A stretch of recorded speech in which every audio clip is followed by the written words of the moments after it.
this is it's got to be dated someplace in May of 1944. No, correction, May of 45. After VJ Day in Europe. I'm sorry, after VE Day in Europe, and I think that was May 8th, if I'm not mistaken, in 1945. But sometime in April, I and my intelligence reconnaissance platoon were doing patrols in 3 Jeeps with 50 caliber machine guns on them behind enemy lines. We were looking for strong points. There was no lines anymore. The war had sort of gone up in smoke, and all you got was pockets of resistance. And we were trying to feel out for pockets of resistance. And we were about 20 kilometers behind our lines into the German territories. And going down a long road.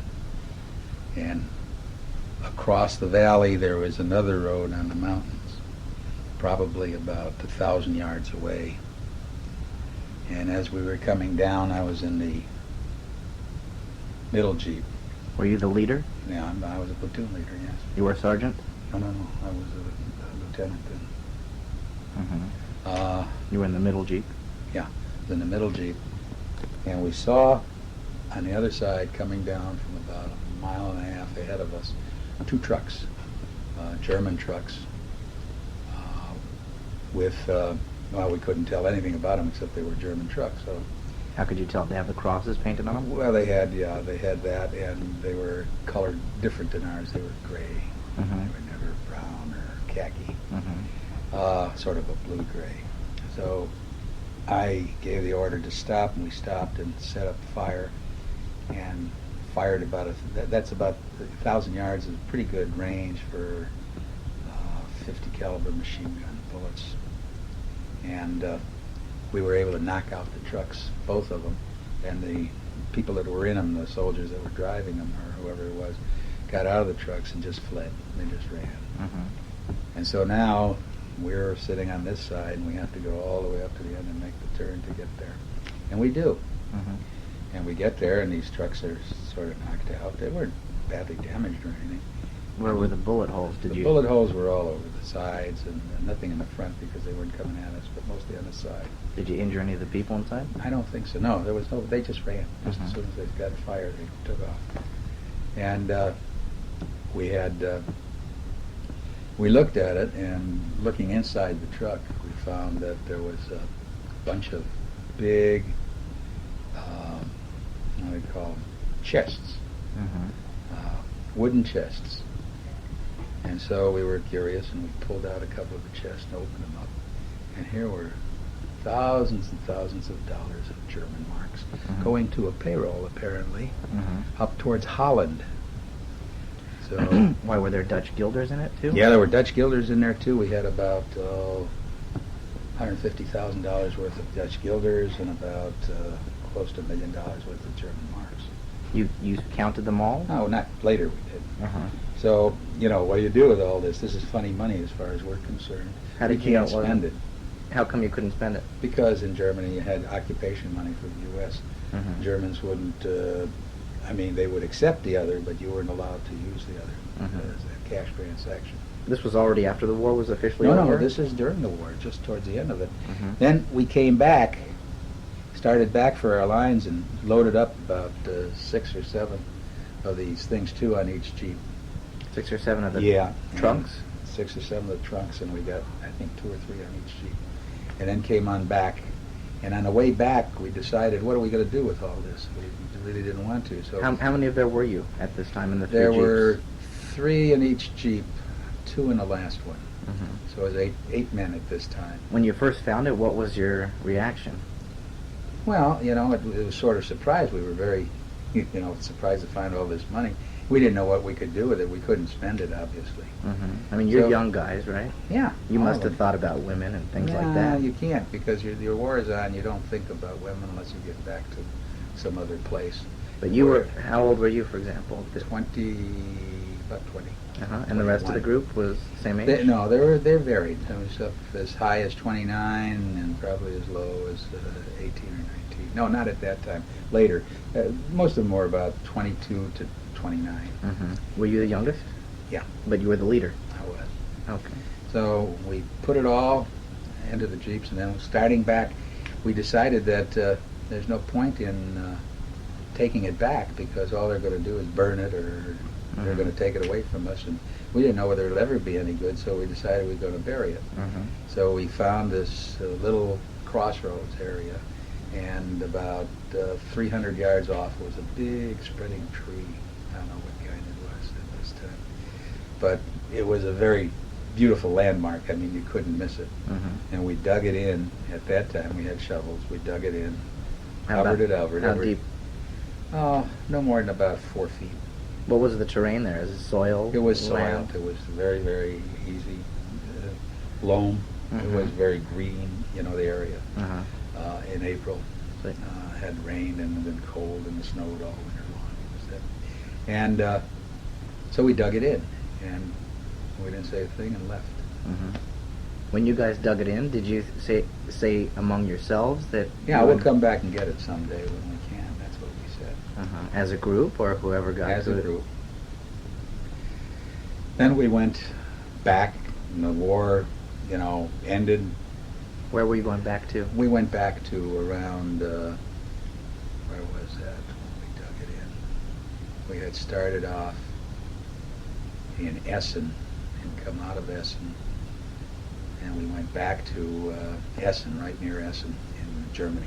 Essen was the town? Essen is a big city. It's where the steelworks are, etc. in Germany. And that's But close we to were where on the you... outskirts of Essen where we were barracked or placed. And where did you bury the stuff? Was that close to a town?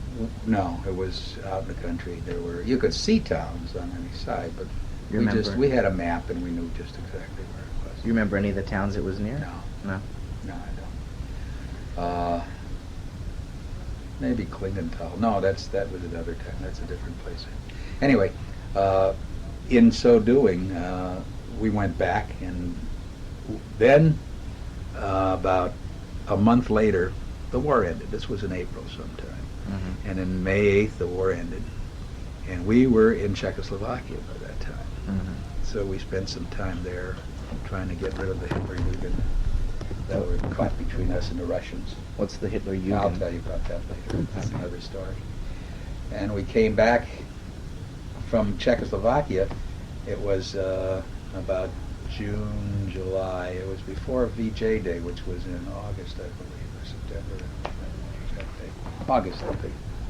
And going back, we thought the war was over for us.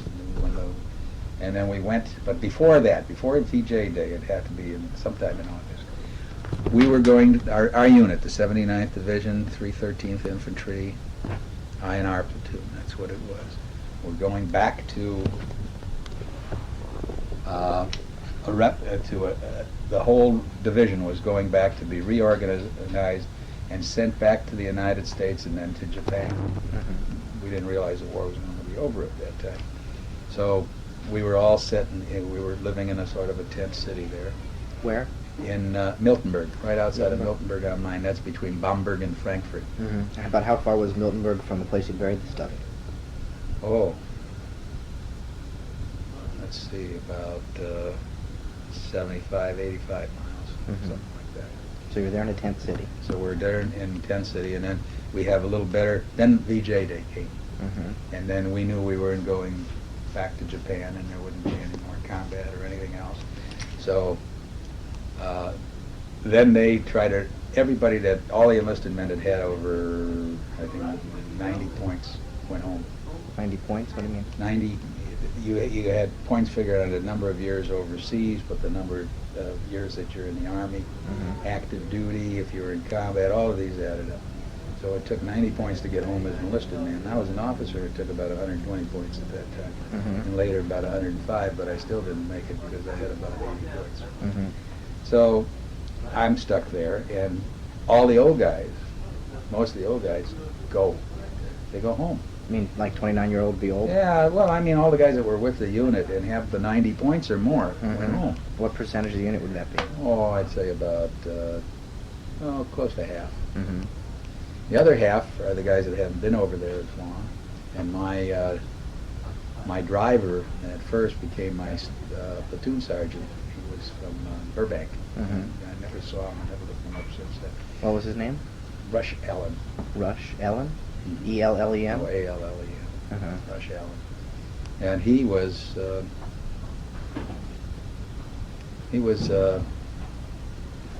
so he became my, and then now we're there, and we're going to be there for a while. They're breaking up the unit, and we decided this is time to get the money. Now, all the old guys that were in on it left, so there were only about 5 or 6 of us at all. Of the 8 altogether?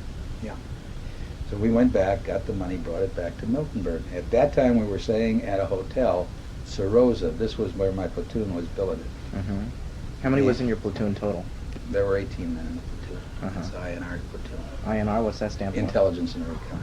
Uh-huh. Did all these people speak German? No. No? I was the only one that spoke German. How did they get assigned to an intelligence and recon unit? Well, they didn't have to speak German.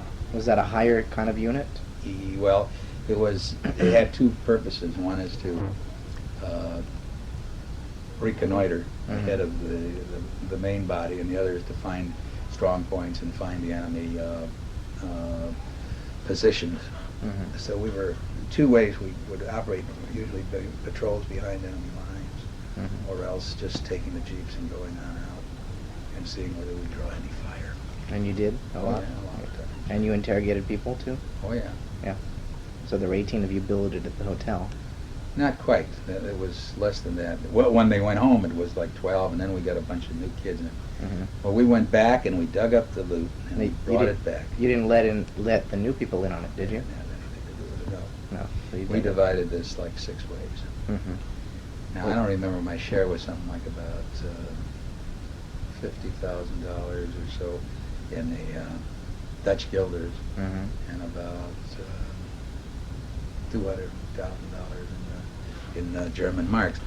But you know, these were Hitler marks, so they weren't legal tender at all times. But the Germans had nothing else, so they accepted them as legal tender. They still used it. Mm-hmm.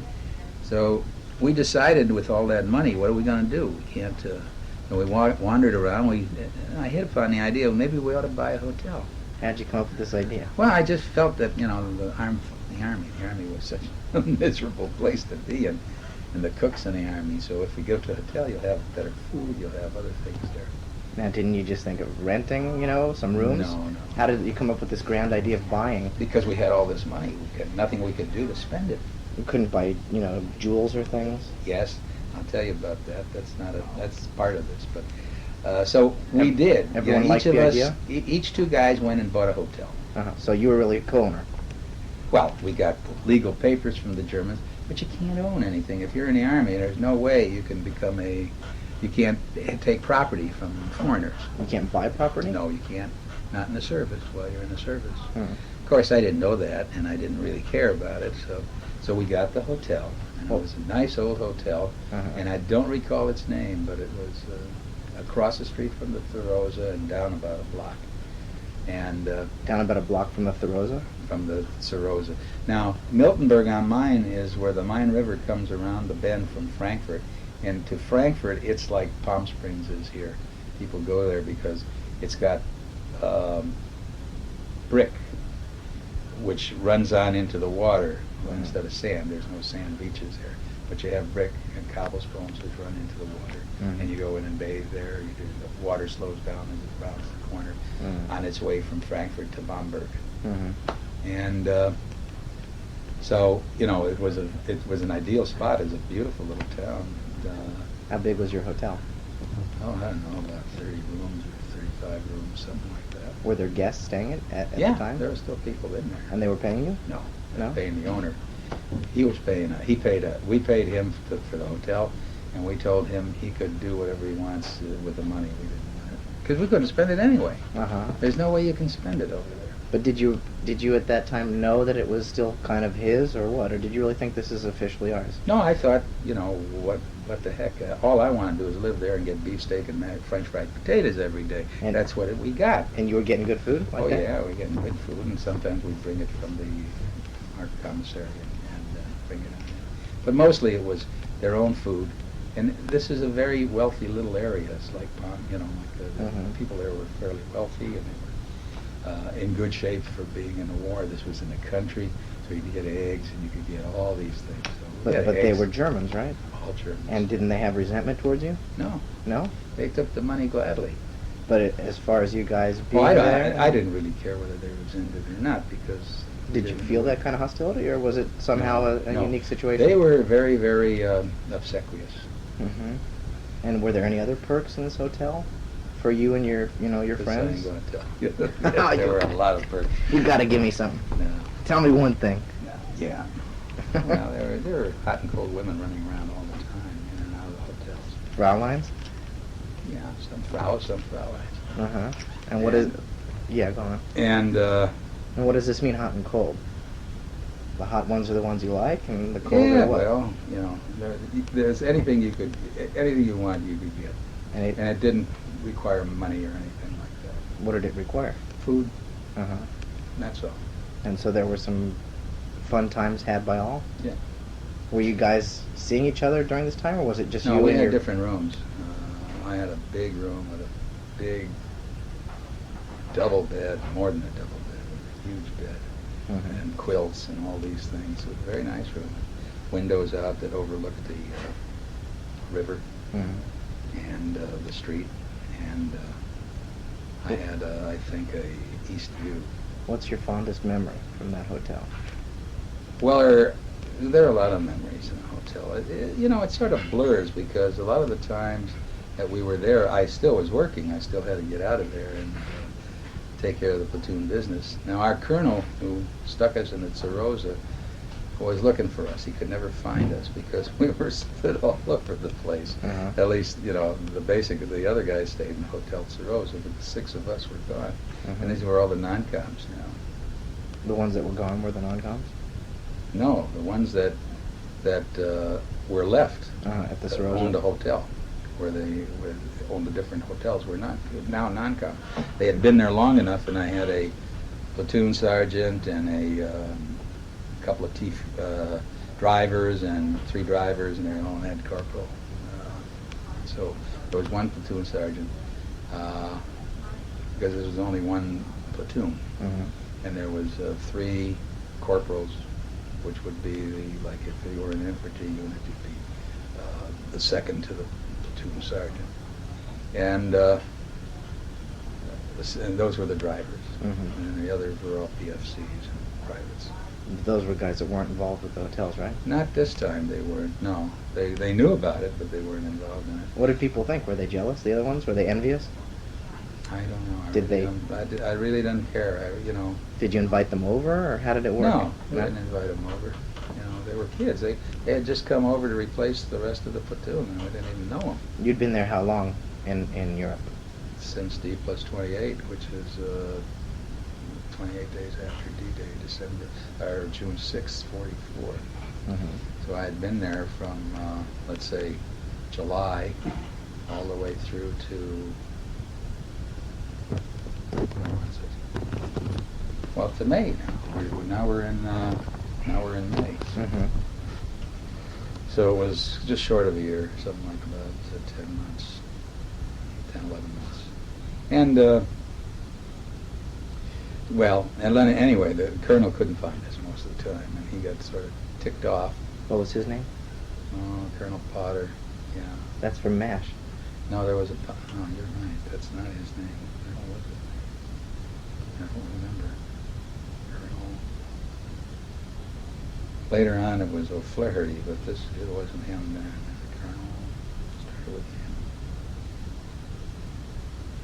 Can't think of it. I may be able to find it someplace if I look. I don't have any regimental books. I don't have anything to go back. Anyway, the colonel he was sort of pissed off at us and me, primarily because I was never around when he wanted me. But did he know where you guys were? Oh yeah, he found out where we were. Uh-huh. And military government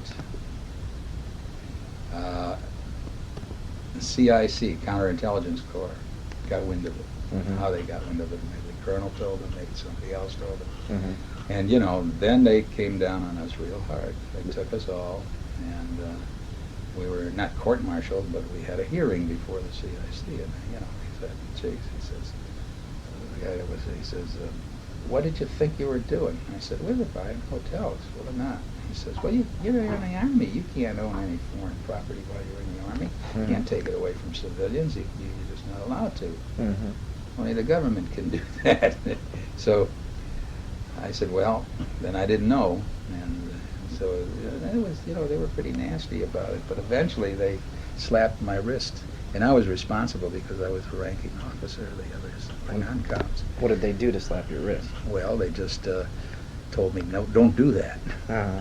They took the money from the Germans, They took it. and they kicked us out of the hotels, Uh-huh. back to the Hotel Sarosa. How long were you in the hotels altogether? Oh, about 2-3 weeks. Was That's it a very short time. But was it a? It was a nice experience, you know. It's like you had your own room and you could go and come as you wanted. It's different than the service. Did you have, Especially not much was happening at that time. Did you have servants there? You could say, "Bring me this, do this, go get Yeah, that." you just call the concierge or whoever was there, the owner. And did they respect your authority? Did Yeah. they consider you the owner? And then Yeah. they, you know. They ran it as though you were the owner. Mm-hmm. I didn't make any money, and we never collected any money.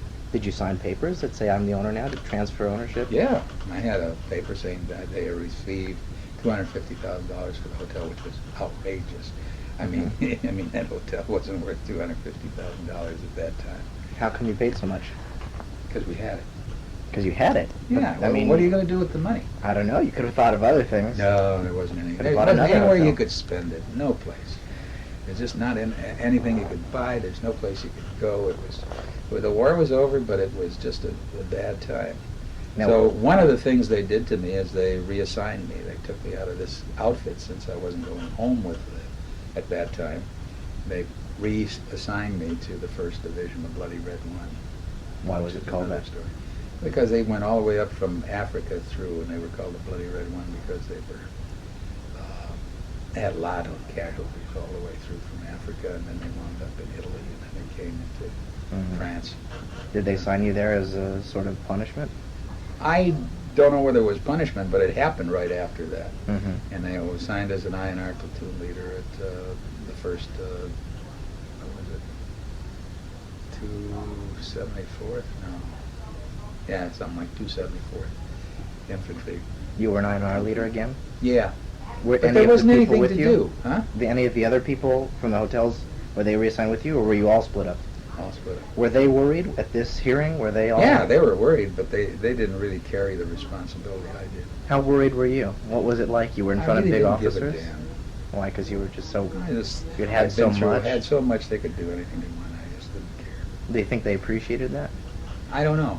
I really don't know. You think any of them saw some humor in it? Oh, I What did. you did? I thought it was funny, Uh-huh. but I didn't want to go to jail either. Uh-huh. They could have court-martialed me, but they didn't, mainly because everything was, it hadn't gone on for a long time. It was just a short thing.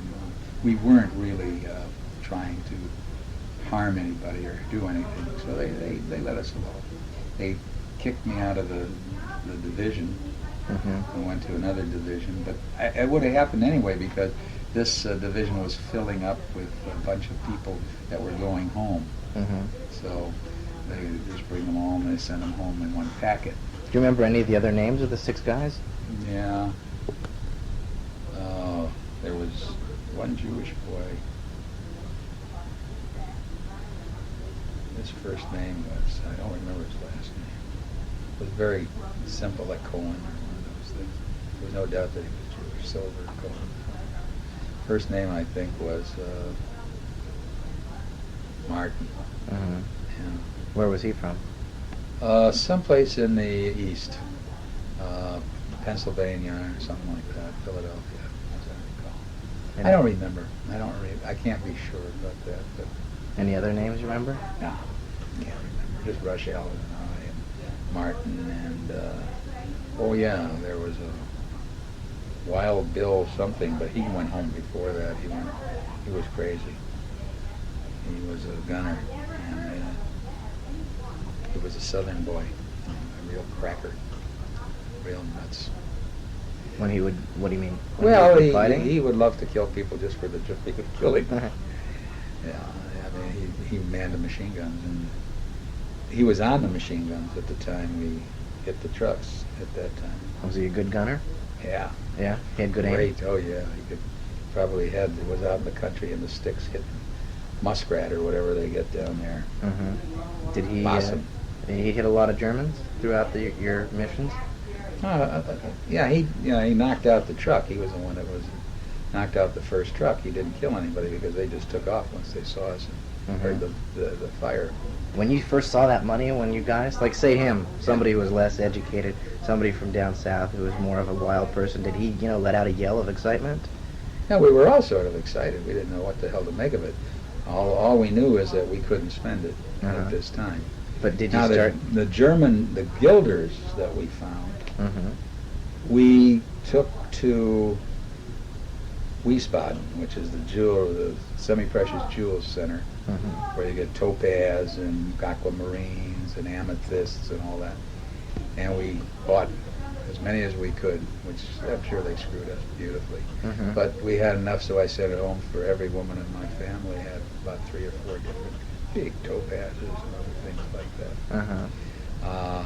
Any other things like emeralds, or those were too expensive? You couldn't buy that. But you mailed it home? Yeah, we sent it home. And did it get to your family? Yeah. Yeah. And what did they say? Were they thrilled? Well, they were thrilled, yeah. My mother, I had a cousin who died since that had it. My sister-in-law. Mm-hmm. Did you have any sisters? No, No? just my brother and I. And that was it. They each had about 3 or 4 big stones. Mm-hmm. What do you think the worth of those would be I now? have no idea. I even don't know today what they'd be. Mm-hmm. They can't be too expensive. These are what you call semi-precious stones. They're no rubies or emeralds or diamonds. They're the garnet and Sapphire. sapphire. No, not sapphire. That's very expensive stuff. Garnet and mostly we had amethysts and aquamarines and topaz in all colors from yellow to brown, black. Mm-hmm. Getting back to the to being, afterwards, what happened was once that happened and we went back to our platoon business, which there wasn't any. The war was over. There was really nothing to do. It was the year of the one meatball, or the month of the one meatball, because supplies were scarce and you'd get one meatball at dinner, and that was it. And then we had to forage, and we could forage because we were right near, the river there had forests, and they had deer in there, so we'd go out and kill deer and bring it back. And we'd eat pretty good. Mm-hmm. This was after... And boar. And boar. And boar. How does boar taste? I don't know, I never ate it. I didn't like it. But the deer? Deer was it's sweet. Venison is a sweet meat, Mm-hmm. and it's a little tougher, depending on whether you get a male or a female. We Would you- tried not to kill females How come? because they're the does. They have young, etc. We didn't want to do anything to them if we could avoid it. If we were hungry enough, we'd kill anything we wanted. Were you out there just on foot or with the jeeps or what? No, we went by jeep to an area, and then we set up in the area, and then fanned out a little bit, and you can see that. For boar, you have to sit in a tree. You have to sit in a tree and wait for them to come by, because they're very, very sneaky animals, and you don't want to be on the ground with them, because they'll kill you. They really will. They got these big snouts and ugly tusks on there. I mean, ever try and get you? No. Because you were always in the tree? Always on trees when we saw. But that was it. That was the experience with all the money. Now, military government, or not, the CIC, slapped my wrist. Did they give you like some kind of an actual charge, or just sent you away? They just sent me away. There was no charge. The charge was, what was it? Something with the not consorting with the enemy, but actually it meant like screwing the enemy, buying property, etc. But it didn't stick. They didn't. They let me alone after a while, probably because of combat record. How was your combat record? Very decorated. Very good. What was your? I had a Bronze Star. Is that for an injury? No, Bronze Star is the Silver Star and a Bronze Star. Silver Star is higher than the Bronze Star, of course. It's for heroism in the face of, etc. Did you get both of those? No, didn't get a Silver Star, just a Bronze. What was that for? A certain battle or just for overall duty? No. This was for a specific time. Yes. Okay. Let's Okay. go. Knock it off now.